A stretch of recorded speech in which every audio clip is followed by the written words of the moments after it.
Good morning student. आज हम class 6 के प्रथम पाठ शब्द परिचय का अध्ययन करेंगे। शब्द परिचय यानी शब्दों का ज्ञान। हम इसका फर्स्ट भाग यहाँ करेंगे, यानी कि पुल्लिंग और एकवचन के लिए, द्विवचन के लिए और बहुवचन के लिए। पुल्लिंग शब्द का हम इसमें अध्ययन करेंगे। पहले हम स्त्रीलिंग और नपुंसकलिंग का अध्ययन इसके सेकंड और थर्ड पार्ट में कर चुके हैं। अब हम आज पुल्लिंग शब्द का इसमें अध्ययन करेंगे। एषः का मतलब होता है यह और स का मतलब होता है वह। तो एषः कह यह क्या है? एषः चषका यह चिलमन है या चमनी है। किम एषः बृहत् क्या यह बड़ी है। न एषः लघु नहीं यह छोटी है। यानी यह जो इसके लिए कहा जा रहा है कि एषः का ये क्या है, एषः चषका यह चमनी है। किम एषः बृहत् क्या यह बड़ी है। न एषः लघु नहीं यह छोटी है। श का यह वह क्या है। श शोचिका वह दर्जी है। शोचिका की करोति शोचिक क्या करता है। कि स खेलती वह खेलता है। न स क्या वह खेलता है। कि श खेलती यानी कि क्या वह खेलता है। न श वस्त्रम सिवती नहीं वह वस्त्रों को सिलता है। मतलब यहाँ पर ये कहा जा रहा है कि वह कौन है, वह दर्जी है। शोची का मतलब होता है दर्जी, वह दर्जी है। कि करोती की दर्जी क्या करता है। कि स खेलती क्या वह खेलता है। तो वह कह रहा है कि न स वस्त्र सिवती नहीं वह वस्त्र सिलता है।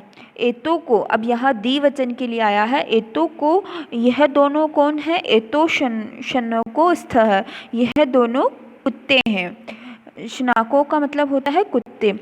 किम एतो गर्जती क्या यह गरजते हैं।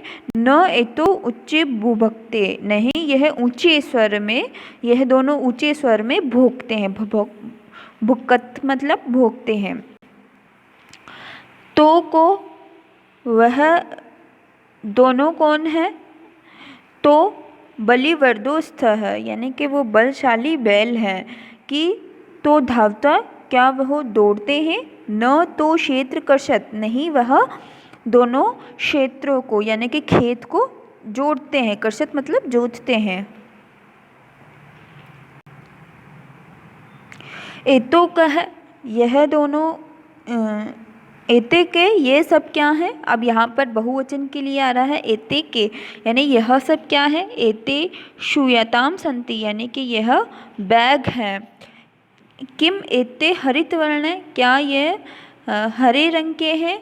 न एत नील वर्ण संति नहीं यह नीले वर्ण के है, नीले रंग के हैं। कि क्या यह क्या है, यह सब क्या है, यह सब बैग है। क्या यह हरे रंग के हैं, नहीं यह नीले रंग के हैं। ते के यह सब कौन है। ते वृद्धा संति यह सब वृद्ध है मतलब बूढ़े लोग हैं। ते के गायंती क्या यह गाते हैं। नहीं ते हसंती नहीं ये हंस रहे हैं। क्या यह गा रहे हैं, नहीं यह तो हंस रहे हैं। अब हम इसकी शब्दार्थ करेंगे। चषका यानी कि गिलास, वृहत यानी बड़ा, सोचिका यानी दर्जी, खेलती यानी कि खेलता है, सीवती यानी सिलाई करता है, शनको यानी दो कुत्ते, गर्जत मतलब गरजते हैं, उच्चे मतलब जोर से, एतो यानी ये दोनों, भुभकते मतलब भोगते हैं, बलिवृदो यानी दो बैल, धावते मतलब दौड़ते हैं, कर्षत मतलब जोतते हैं या जोत रहे हैं, वृद्ध मतलब बूढ़े, गायते मतलब गाते हैं या गायन करते हैं, हंसते मतलब हंसते हैं, श्वेता मतलब थैले, हरित वर्ण यानी हरे रंग के, नीले वर्ण यानी नीले रंग के। अभ्यास कार्य उच्चारण कुरुता, आपको इन शब्दों का उच्चारण करना है। छात्र गजय घट, शिक्षक मकर दीपक, मयूर बिडाल अश्व, शुष्क मूषक चंद्र, बालक चालक गायक। अब नेक्स्ट है चित्राणि दृष्ट्वा पदानि उच्चारणी, यानी चित्रों को देखकर इन पदों का उच्चारण आपको करना है। कर्षक वृषभ, कर्षक मतलब किसान, वृषभ मतलब जो बैल है वो, भल्लू का मतलब भालू, मंडू का मतलब मेंढक, कपोत मतलब कबूतर, पर्यंक मतलब पलंग, दूरभाष मतलब टेलीफोन, काका मतलब कौवा, शोची का मतलब दर्जी। वर्ण संयोजन पद पदम लिखित है, आपको वर्ण का संयोजन करके पदों को लिखना है। जैसे च में अ, फिर श, अ, क, अ, इस तरह से ये बनता है चषक शब्द। च के नीचे हलंत लगा देने से वह जो है उसमें से स्वर निकल जाता है और वो प्योर व्यंजन बन जाता है इस तरह से। फिर अगला है सोचक ई, मतलब जो दर्जी है उस पद को लिखना है। तो इसका बनेगा सो, ओ, च, ई और क, तो ये बन जाएगा सोचिक। श, उ, नो, अ, क, ओ यानी कि शून्य को यानी कि कुत्ते। धावत, तो धा में से आ निकल जाएगा स्वर, फिर व का अ निकल जाएगा और त और अ उसमें से निकल के अंग की मात्रा लग जाएगी। इस तरह से हृदया, और इसी तरह से आपको गायंती शब्द को लिखना है संयुक्त करके। फिर आपको यहाँ पर नेक्स्ट में आपको शब्द दिए हुए हैं और उन शब्दों का वर्ण विच्छेद आपको करना है। जैसे स, ई, व, ई, य, त, सिव्यत, वर्ण, वर्णा, कुरकुरो, मयूर, बाल, तो इस तरह से आपको इनको अलग करके लिखना है। फिर उदाहरण दृष्टवा रिक्त स्थानानि पूर्यत, उदाहरण को देख करके इसमें उचित रिक्त स्थान की पूर्ति करनी है। तो ये हो जाएगा बलिर्दय यानी बलिर्दय, बलिर्द्रो, बलिर्वरदा, शनको, शुनुक, शुनको, शुनकाः, मृग, मृगो, मृगाः, सोचिक, सोचिको, सोचिका, मयूर, मयूरो, मयूराः। फिर क्वेश्चन नंबर 4, चित्राणि दृष्ट्वा संस्कृत पदानि लिखित है, यानी कि चित्र देख के संस्कृत पदों को आपको, इनके संस्कृत पद आपको लिखने हैं।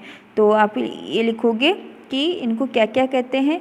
तो ये हो जाएगा गजय, हाथी को क्या कहते हैं, गजय, संस्कृत में गजय कहते हैं। कव्वे को काकः, ताले को तालः और भालू को ऋषय, इस तरह से ये कहते हैं। फिर अगला क्वेश्चन है 5वां, चित्र दृष्ट्वा उत्तरम लिखित है, चित्रों को देख के आपको उत्तर लिखना है।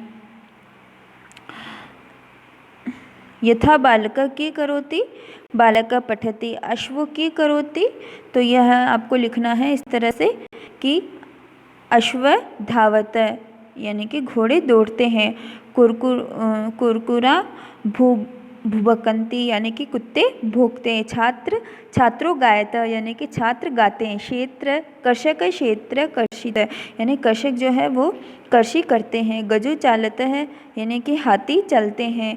अगला क्वेश्चन है पदानि संयोजित वाक्यानि रचित, आपको वाक्यों की रचना करनी है।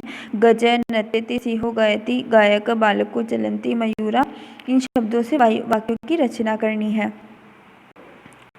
मतलब आपको इनको मिलाना है कि गज, चलंती, सिंहो गृजंती, गायक गायति, बालको पठति, मयूरा नृत्यति, इनको इनके काम से इनको सम्मिलित करना है। मंजुषात् पद चित्वा रिक्त स्थानानि पूर्यते, रिक्त स्थानों की पूर्ति करनी है। मयूर नर्तन्ति, गज गज, सिंह गृजन्ति, गजो चलति, वानर खादति, वृक्ष फलन्ति, अश्व धावति।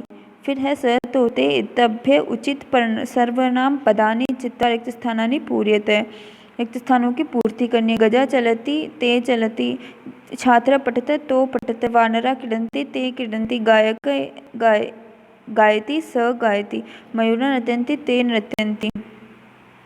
इस तरह से आपको ये सारे क्वेश्चन आंसर्स अपनी कॉपी में कर लेने हैं और ये क्वेश्चन आंसर्स का PDF मैं आपको भेज रही हूँ, उसको आप देख के अच्छे से इनको याद कर लेना।